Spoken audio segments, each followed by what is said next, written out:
book of Esther, which is abnormal for this time of year for me, just because start of a new year, I usually start in Genesis. But anyway, this year's a little different, and I just happened to be in Esther. Anyway, you care to know that so much, so I had to tell you. Anyway, I'm reading in Esther, and I've read it several times, and it's even growing up, it's a story that you learn in Sunday school. Esther, becomes a queen, goes before the king, and all that. And while that's very important, I began to notice that while it has Esther's name on it, and she did play a very important role, just reading through it, I began to notice Mordecai's hands and fingerprints are all over the book of Esther. It starts off with the King Xerxes and Vashti, his queen. Well, and Vashti angers King Xerxes.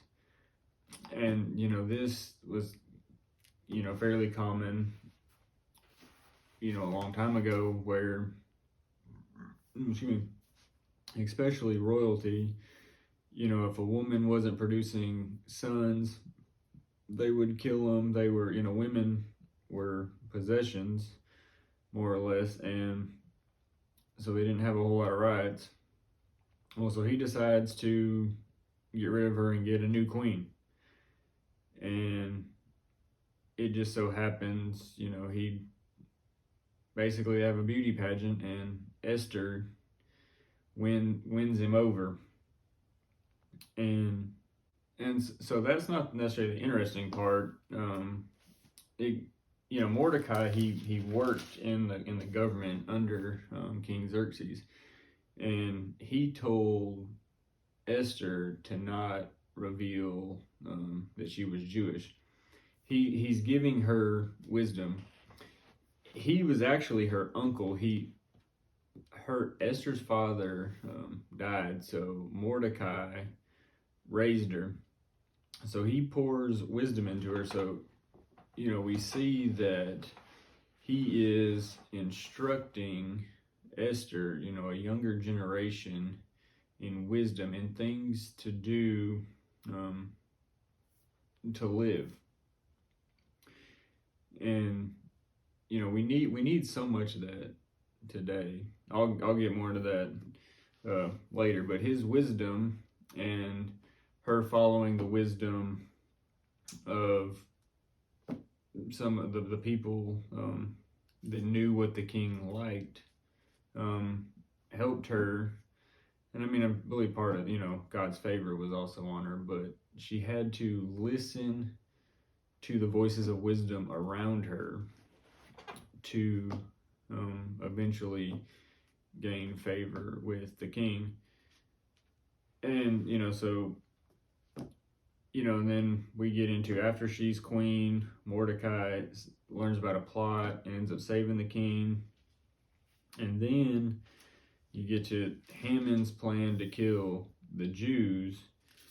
And this is really the focus when you read it and you learn about it, that Esther went before the king and saved the Jews. But I got noticing, she never knew about the plot until Mordecai told her. And Mordecai told her because she saw that he was lamenting in the streets and he was wearing sackcloth. So this is where it gets really interesting, is she's going about living her life as the queen. And I'm not saying, that was, she was just necessarily living it up, but she had gained a new prominence. She was in the government, so the decree didn't go out to the government, it went out to the people. And she found out that Haman was trying to kill all the Jews because of Mordecai's laments. And that just struck me so much that, that his fingerprints were all over this, that he raised her, he was instructing her, as she was going through the process to possibly become queen, and then he still stayed, as close to her as he could. And so it really got me to notice that, his hands were all over this. This is so much about him, and, a lot of then Esther knew about the plot to kill the Jews because of Mordecai. And then she knew how to go about going before the king because of Mordecai, because of the wisdom and instruction he gave her, or that she watched him while she was growing up or during this time. Because she says, well, I will go, you go fast and I will go fast. Well, she had seen Mordecai, she had seen him do that, so she knew that she could do that. Mordecai gave her wisdom in doing this. And, the verse that everybody likes to quote is when Mordecai says, you were born for such a time as this. And that, to me, that's just so powerful, because he knew he could tell her that she was born for such a time as this, because he knew that he had been born for such a time as this. And I think that's so powerful. That's really wisdom from Mordecai that's just written in the book of Esther. And, we cite it as Esther 4:14, but it's really wisdom from Mordecai. And I just think that's so powerful that, an older generation spoke into a younger generation. And that's what we need so much of right now. And, right before that, starting in, well,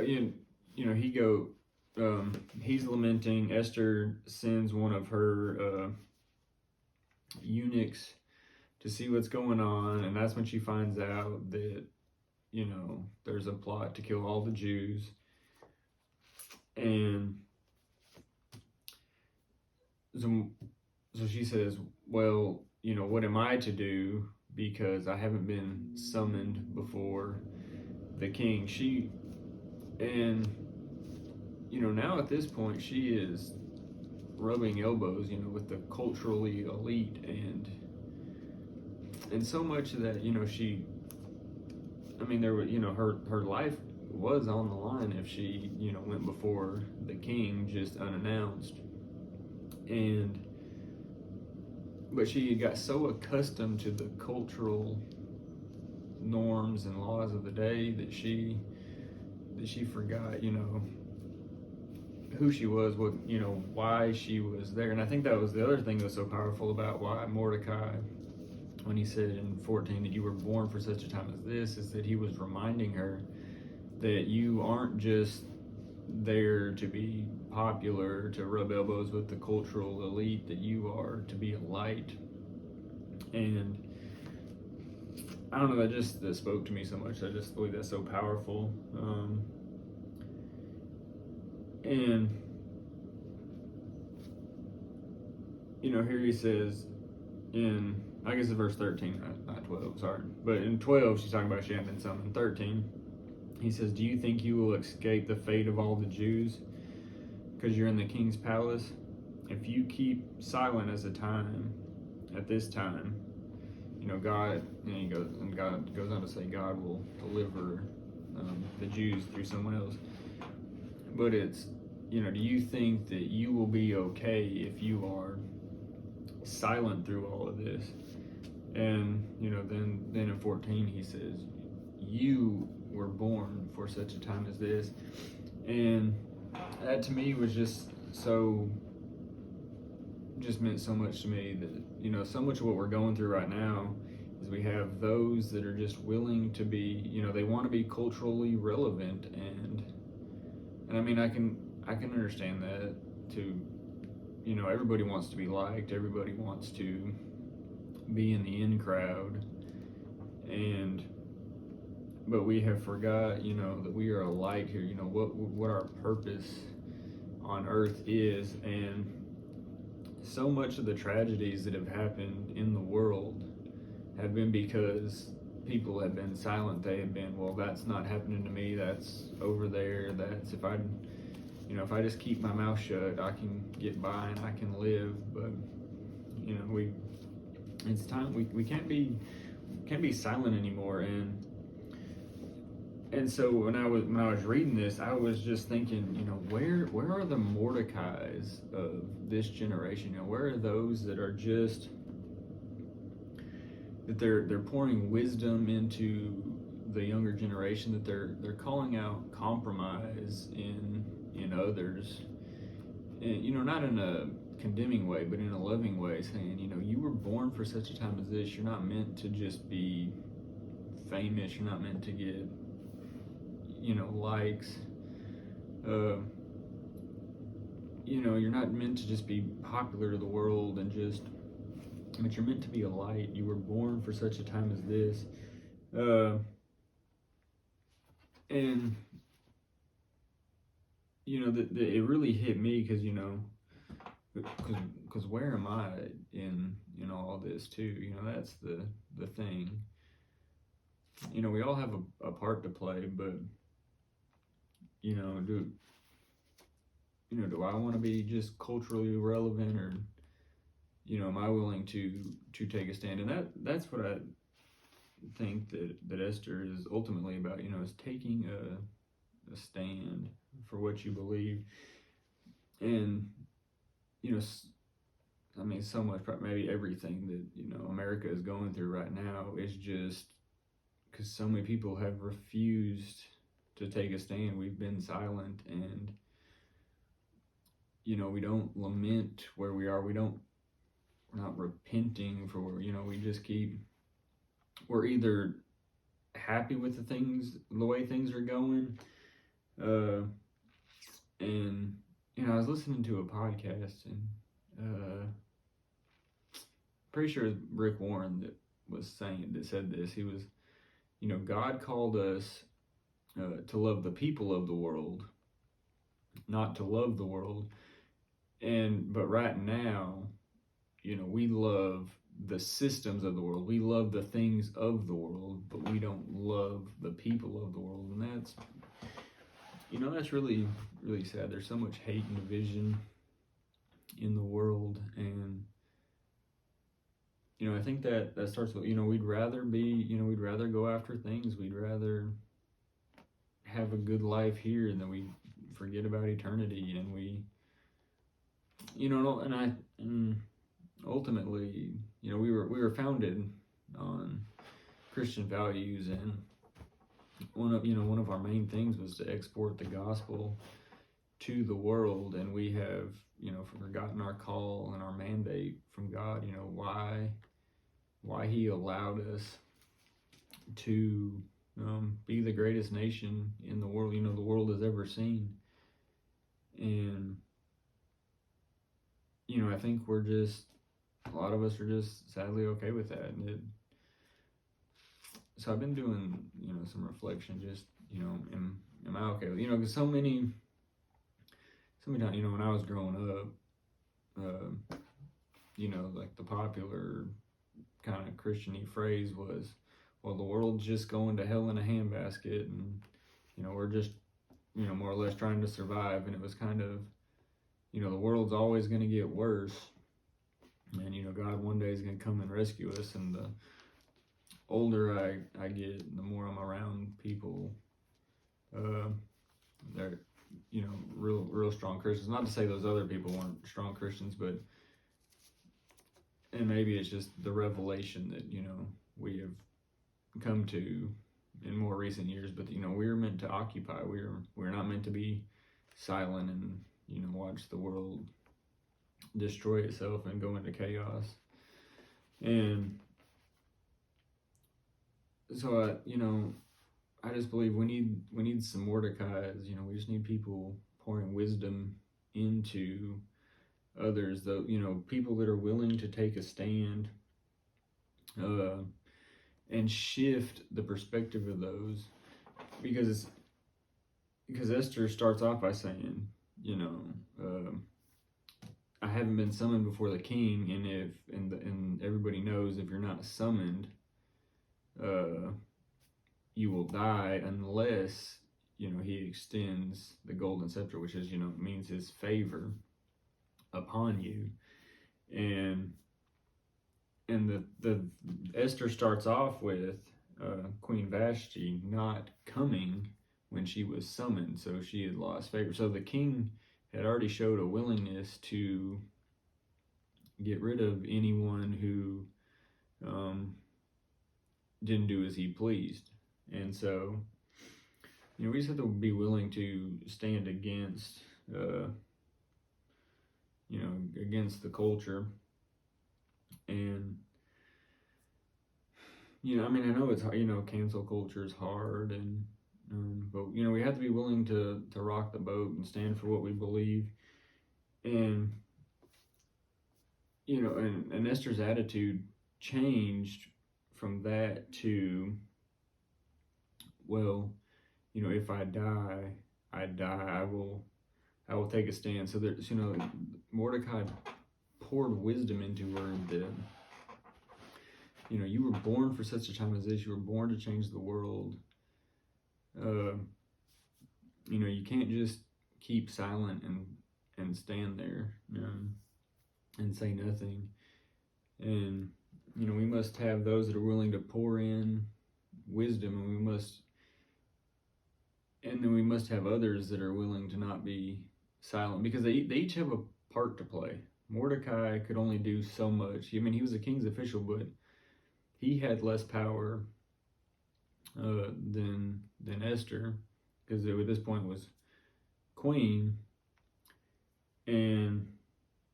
but he needed to pour wisdom into her, and she needed to walk in the wisdom that he had given her.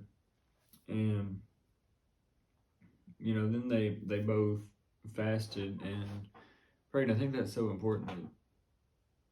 That, a lot of times we just, maybe just speaking for me personally, just kind of, God, our government's so corrupt. My government's been corrupt my entire life. I don't really remember a time where it wasn't crazy, and I'm not even that old, so I don't, maybe that's but I think just because we've been willing to be too silent, that, it started before me, but, take prayer out of schools, and then, all the things that come later, and then, now we're not even, we haven't been teaching biblical values for a while, but now, we're teaching all kinds of crazy nonsense that, even 10 years ago we wouldn't have thought about teaching, but, because so much was coming down from a top-down government control or whatever, trying to subvert God's word and reality, because God's word is rooted in reality, but just all the stuff they're teaching, and there's not even from the schools, just the things the government's trying to do. We just have so many people that are unwilling, to face the cancel mob, and just to, and so I've been thinking about that. Am I okay with that? Because I like to live in a relative level of comfort, and who wants to have the world hate him? But but Christ was crucified. The world hated Christ because he wouldn't bow to their whims and wishes. He had a mandate from God, and that's what he did. And do we treasure this earthly life more than the heavenly life, and are we willing to take a stand? That's kind of the and I've been just reflecting on that, just do I really believe that I was born for such a time as this? Or are we just here to kind of exist and make it to heaven one day? Or are we here to occupy and, to carry out, our kingdom mandate? And so I just, that was just powerful to, I don't know, just so powerful to me. Excuse me.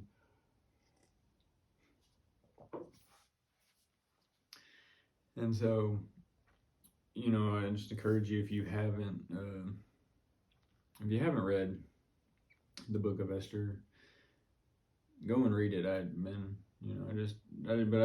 But if not, I just encourage you to not be silent, to live out loud, to do all God has called you to do, to stand for the truth, to be bold, to not be, I don't know if arrogance is the right word, but not to be,